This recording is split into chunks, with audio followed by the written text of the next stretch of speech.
बिस्मिल्लाहिर्रहमानिर्रहीम। गुमनाम हीरोज़ के मुअज़्ज़ज़ नाज़रीन, अस्सलामु अलैकुम। आइए चलते हैं कहानी की तरफ। वैसे नज़रों की हरारत ज़्यादा तशवीशनाक नहीं थी। शिवानी को सहरज़दा नहीं कर रही थी, दूसरी तरफ वो भी मुतासर नहीं हो रहा था।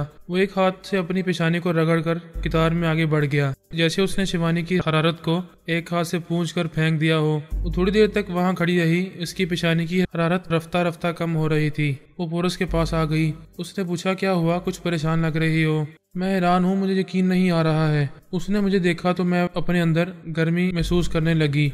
वो भी मेरी तरह ऐसी ही गैर मामूली सलाहियत रखता है। मुझे यकीन है इसने भी मेरी हरारत को महसूस किया होगा।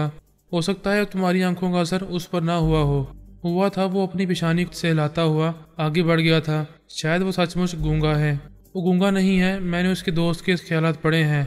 वो शदीद ज़रूरत के वक्त बोलता है। फिर तो उसे मेरी आंखों से मुतासिर होकर कुछ बोलना चाहिए था। तुम्हें भी इसकी निगाहों से मुतासिर होकर कुछ बोलना चाहिए था, मगर तुम खामोशी से मेरे पास चली आई हो। ये बात समझ में आ रही है कि हम दोनों एक दूसरे को सहरज़दा करने में नाकाम रहे हैं। पोरस ने कहा, तुम अपना सफरी बैग लेकर जाओ। मैं नहीं चाहता कि वो तुम्हें मेरे साथ देखे। मैं जहाज में उसके करीब बैठूंगा और इसके मुतालिक कुछ ना कुछ मालूम करने की कोशिश करूंगा। वो अपना सफरी बैग उठाकर चली गई।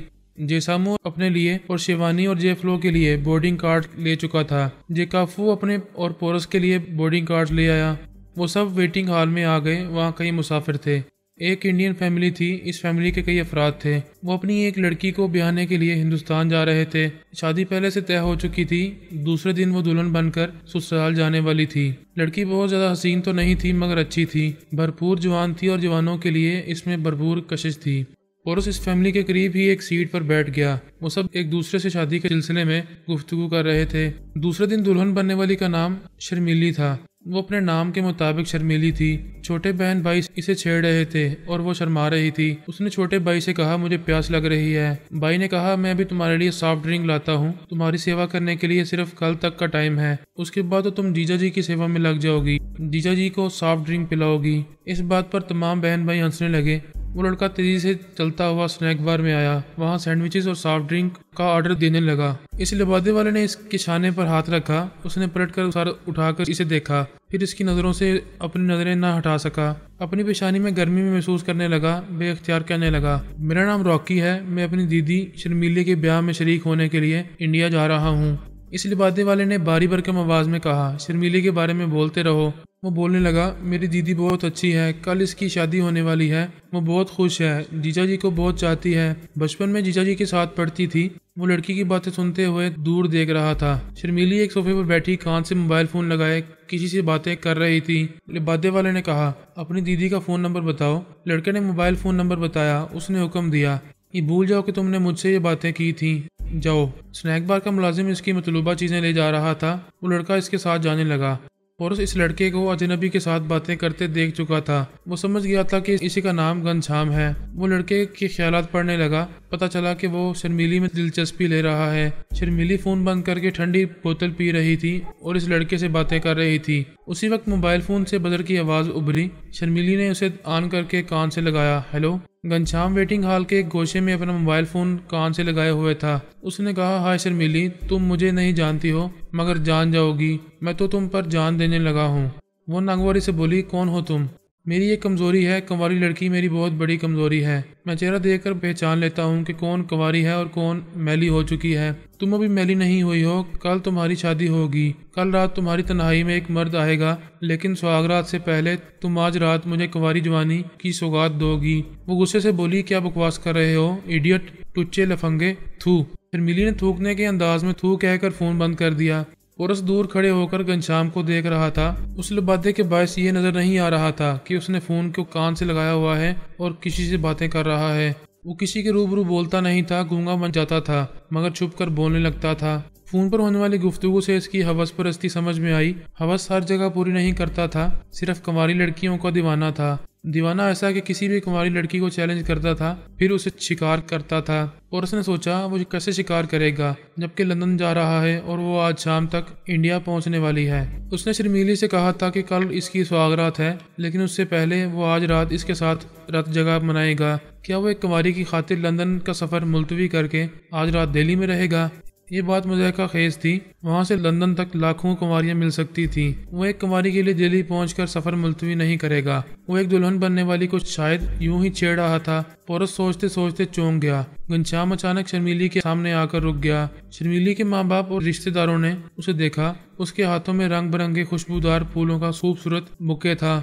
वो झुककर उसकी आंखों में आंखें डालकर जरा ऊंची आवाज में बोला, तुम दुल्हन बनने वाली हो, मेरी तरफ से ये तोहफा कबूल करो। मैं किसी भी कुंवारी को फूल पेश करके रूहानी खुशी महसूस करता हूँ। शर्मीली के तमाम रिश्तेदार इसकी बातें सुनकर खुश हो रहे थे। कोई ये न समझ सका कि इस कुंवारी की नजरें घनश्याम की नजरों से चिपक कर रह गई हैं। वो धीमी सरगोशी में बोला, तुम इन आंखों को याद रखोगी और आज रात जहाँ बुलाऊंगा वहाँ चली आओगी। अपने घर और समाज की तमाम रुकावटों को तोड़ कर आओगी। वो उसे फूल पेश करके चला गया। पोरस दूर से ये तमाशा देख रहा था। घनश्याम की हरकतों से यकीन हो रहा था कि वो लंदन नहीं जाएगा। उसे हासिल करने के लिए दिल्ली में रात गुजारेगा। अपनी तमाम मसरूफियात को छोड़कर सफ़र मुलतवी करने का मतलब यही था कि वो कुंवारी इसके लिए बड़ी अहम होगी। एमिली को 2 करोड़ के हीरे और 1 करोड़ से ज्यादा नकद रकम मिल गई थी। एक ही दिन में इतनी दौलत कभी उसके बाप दादा ने नहीं कमाई थी। अंडरवर्ल्ड का जोनल बॉस तिलकराम भंडारी, जो मौत की तरह हवास पर छाया रहता था, वो एमिली का बाल भी बांका नहीं कर सका था। बेकर ब्राइट ने भंडारी को इस हसीना के सामने चूहा बना दिया था। जैसा कि बयान किया जा चुका है, अंडरवर्ल्ड के 2 बिग बॉस थे। एक का नाम बायरन टोड और दूसरे का नाम हार्वे था। दोनों टेलीपैथी जानते थे। उन्होंने बेकर ब्राइट से कहा था, आज से तुम इंडिया में अंडरवर्ल्ड के बॉस होगे।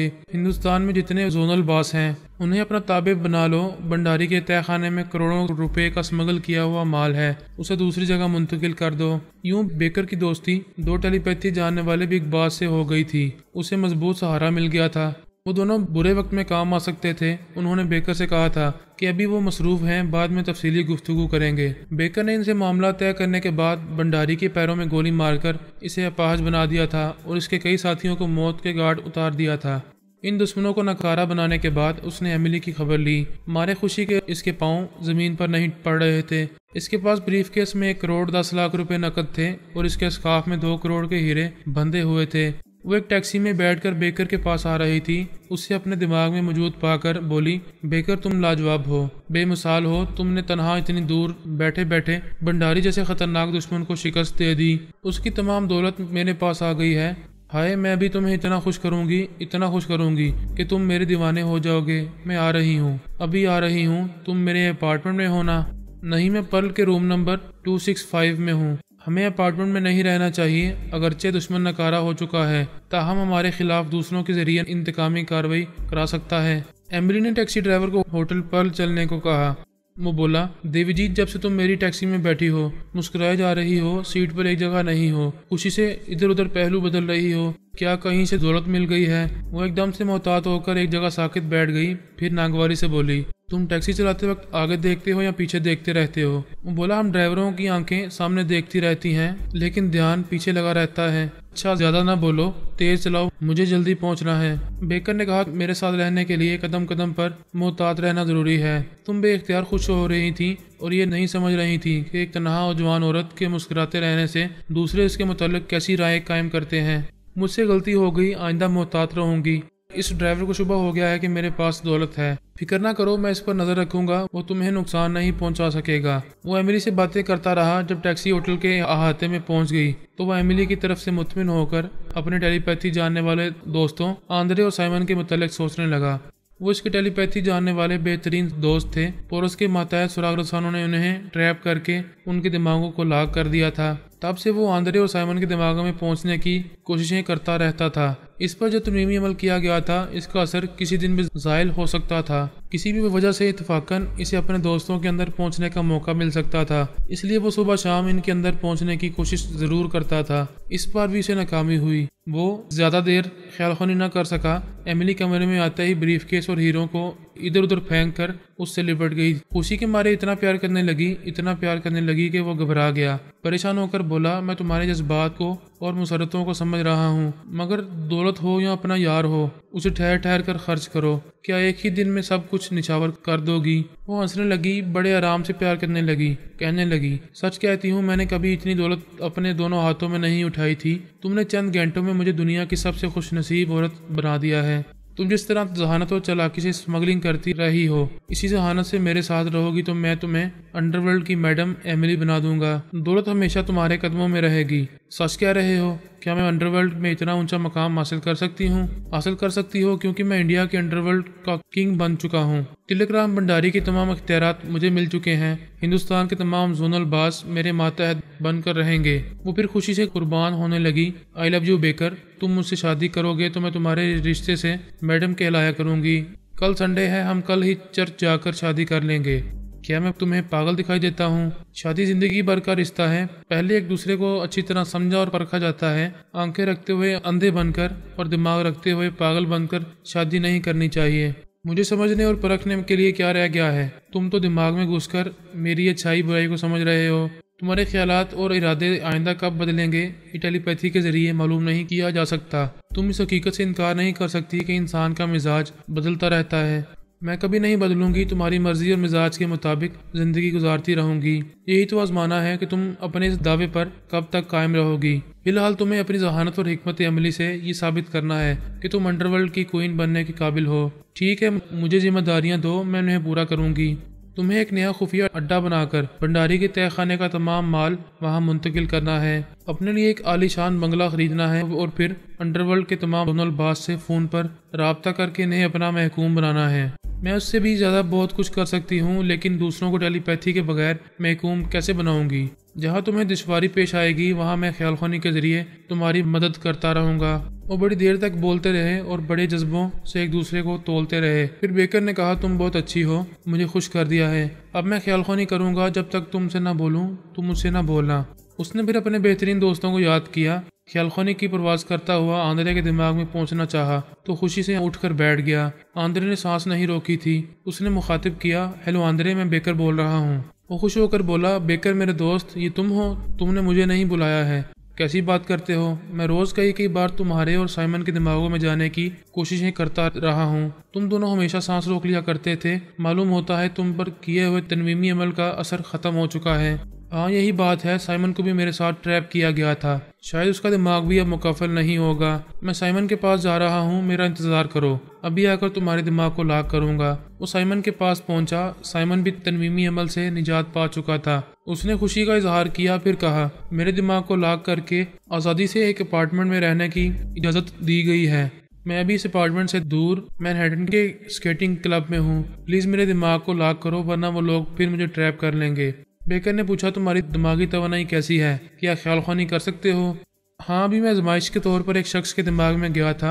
मैं ख्याल ख्वानी कर सकता हूँ। तुम हमारे 3 साथियों से राब्ता करो, मैं आंद्रे के दिमाग को लाक करके तुम्हारे पास आऊँगा। वो फिर आंद्रे के पास आ गया, उसे हिप्नोटाइज करने लगा।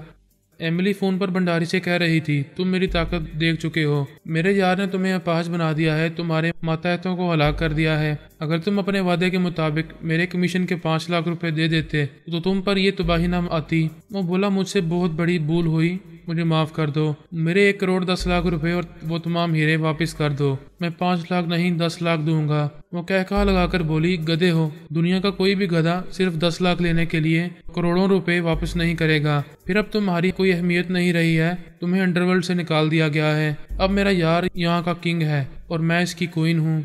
मैं एक वार्निंग दे रही हूँ, आज से तुम या तुम्हारा कोई साथी या मातहत इस तय खाने में नहीं जाएगा। वहाँ रखे हुए किसी माल को हाथ नहीं लगाएगा। क्या समझे? समझ गया। मैं तो अपाहिज बना दिया गया हूँ। तय खाने में कभी नहीं जा सकूंगा। मेरे मातहत मुझे धोखा देकर तय खाने का माल चुराने जा सकते हैं। मैं उनकी जिम्मेदारी नहीं ले सकता। उनसे मैं निपट लूंगी, एक एक को मौत के घाट उतार दूंगी। एक बात बता दो, तुम्हारा वो प्रेमी कौन है? उसने किस तरह मुकाबले पर आए बगैर मुझे तबाह कर दिया। मुझे तो ऐसा लगता है कि मेरे बिग बॉस ने मेरी गलती की सजा मुझे दी है। वो टेलीपैथी जानता है। मैं नहीं जानती कि हमारा बिग बॉस कौन है। टेलीपैथी तो मेरा यार जानता है।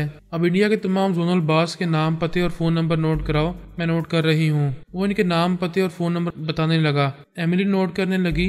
बेकर अपने साथी आंद्रे के दिमाग को लाक करके साइमन के पास आया। साइमन ने कहा, हमारे बाकी तीनों साथी अब तक तनवीमी अमल के असर में हैं। मेरे पहुंचते ही वो सांस रोक लेते हैं। अब तुम वक्त ज़ाया ना करो, मेरे दिमाग को लाक करो। बेकर ने कहा, मैंने आंद्रे और तुम्हारे ख्यालात से मालूम किया है तुम दोनों के अपार्टमेंट एक ही इमारत में हैं। उन्होंने तुम दोनों को एक दिमागों से एक दूसरे की पहचान बुला दी थी। आइंदा एक दूसरे को पहचान सकोगे। मैंने आंद्रे से भी कहा है, तुमसे भी कह रहा हूँ, तनवीमी नींद पूरी करने के बाद इस शहर से किसी दूसरे शहर या दूसरे मुल्क चले जाओ। साइमन इस वक्त एक होटल के कमरे में था, बिस्तर पर आराम से लेटा हुआ था। उसने आंखें बंद की। बेकर इस पर तनवीमी अमल करने लगा। इसकी तरह एमिली भी अपने तौर पर मसरूफ थी। बेकर ने साइमन के दिमाग को लॉक करने के बाद एमिली को देखा। वो बोली, मैं इंडिया के कई सूबों के बाद से बातें कर चुकी हूँ। वो मेरी इस बात से हंस रहे हैं कि इंडिया में तुम्हें अंडरवर्ल्ड का किंग बना दिया गया है। वो सब मातहत बनने से इनकार कर रहे हैं, तुम्हें चैलेंज कर रहे हैं। क्या तुम इनके दिमागों में जाओगे? तुम इन सब के फ़ोन नंबर महफूज रखो, मैं फिर किसी वक्त इनकी खोपड़ी के 12 बजाऊंगा। इसने अंडरवर्ल्ड के बिग बॉस से राब्ता किया और कहा, मैं बेकर ब्राइट हूँ। बिग बॉस बायरन टोड ने कहा, तुम नाम नहीं बताओगे तब भी हम जान जाते हैं, क्योंकि मेरे और हार्वे के दिमागों में सिर्फ तुम ही आते हो। हाँ बोलो, इंडिया में क्या हो रहा है? यहाँ सब ठीक है। मेरे 2 टेलीपैथी जानने वाले साथियों को दुश्मनों ने ट्रैप किया था, मगर वो इनकी कैद से रिहाई हासिल कर चुके हैं। अब हमारी टेलीपैथी जानने वाली टीम और मजबूत होगी। ये तो बड़ी खुशी की बात है। मैं भी एक खुशखबरी सुना रहा हूँ। हमें जल्द ट्रांसफार्मर मशीन का नक्शा हासिल होने वाला है। उसे हासिल करते ही हम मशीन तैयार करेंगे और अपनी टेलीपैथी जानने वाले वफादार पैदा करेंगे। ये तो बहुत बड़ी खुशखबरी है। तुम वो नक्शा कहाँ से हासिल कर रहे हो? अभी वो नक्शा फरहाद अली तैमूर के पास है। हांगकांग की ड्रग माफिया का गॉडफादर फरहाद से मुकाबला करने के लिए हमसे टेलीपैथी की मदद मांग रहा है। हमारे साथ ये डीलिंग हुई है कि नक्शा हासिल होगा तो इसकी 2 कापियां बनवाई जाएंगी। एक कापी हम रखेंगे, दूसरी गॉडफादर को देंगे। मिस्टर बायरन, क्या तुम्हें पता है कि जो लोग वक्त से पहले मरना चाहते हैं वो फरहाद से छेड़खानी करते हैं? मैं पिछले 25 वर्षों से फरहाद अली तैमूर को जानता हूँ। इसका एक एक कारनामा मुझे जुबानी याद है। बेशक मौत का दूसरा नाम फरहाद है, लेकिन ये तो समझते हो ना कि एक दिन सब ने मरना जरूर है। और हम अंडरवर्ल्ड में दिन रात मौत का खेल खेलते रहते हैं, तो फिर एक गेम फरहाद से भी हो जाए।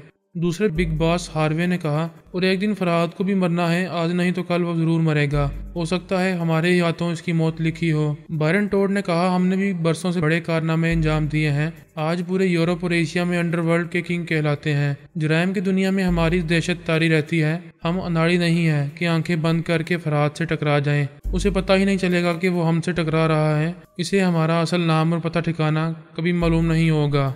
बेकर ने पूछा, ये ड्रग माफिया का गॉडफादर कौन है? इस गॉडफादर का नाम नाना काकोडो है। वो हांगकांग के जुनूब से शमाल में चीन तक अंडरवर्ल्ड ड्रग माफिया का गॉडफादर है। बहुत ही संगदिल कसाई है, खतरनाक समुराई तलवारबाज है। अपने किसी दुश्मन के शाने पर सर नहीं रहने देता। एक ही वार में जिस्म से गर्दन अलग कर देता है।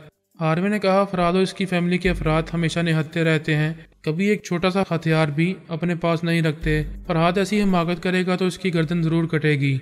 आज तक नाना का कोडो का वार कभी खाली नहीं गया। वो योगा का माहिर है। फरहाद की टेलीपैथी इसके सामने काम नहीं आएगी।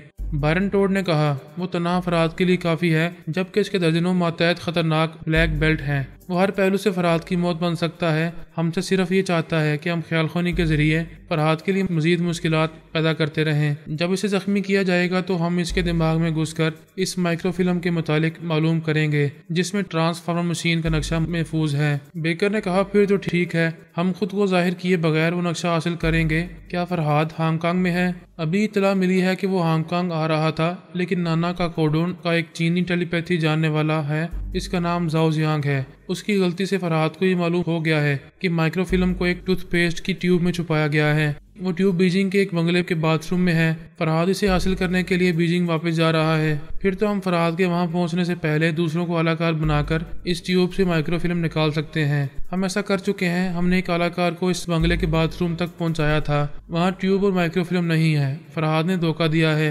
वो बीजिंग वापस नहीं गया है। इसने माइक्रोफिल्म छुपा रखी है। हमारा ख्याल है फरहाद चुप छुपा कर हांगकांग पहुंच गया है। हार्वे ने कहा, बेकर तुम हमारे साथ रहो। हमें मालूम करना है कि फरहाद हांगकांग के किस इलाके में है और किस नाम और किस हुलिये में है। बेकर ने दिमागी तौर पर हाजिर होकर एमिली से कहा, हम खाने के लिए डाइनिंग हॉल में नहीं जा सकेंगे। मैं एक बहुत ही अहम मामले में मसरूफ हूँ। तुम 1 घंटे बाद खाने का ऑर्डर दो, हम कमरे में खाएंगे।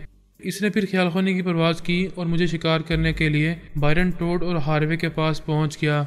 हांगकांग बैनुल-अक़वामी शोहरत का हामिल एक तजारती शहर है। यहाँ की तजारत में दयानतदारी कम और फ्रॉड और चोर बाजारी ज़्यादा है। सोना चांदी, हीरे जवाहरात, शराब, अफ्यून, चर्स, कोकीन और हेरोइन की स्मगलिंग और चोर बाजारी सबसे ज़्यादा है। यहाँ मंशियात के छोटे बड़े बेशुमार व्यापारी हैं।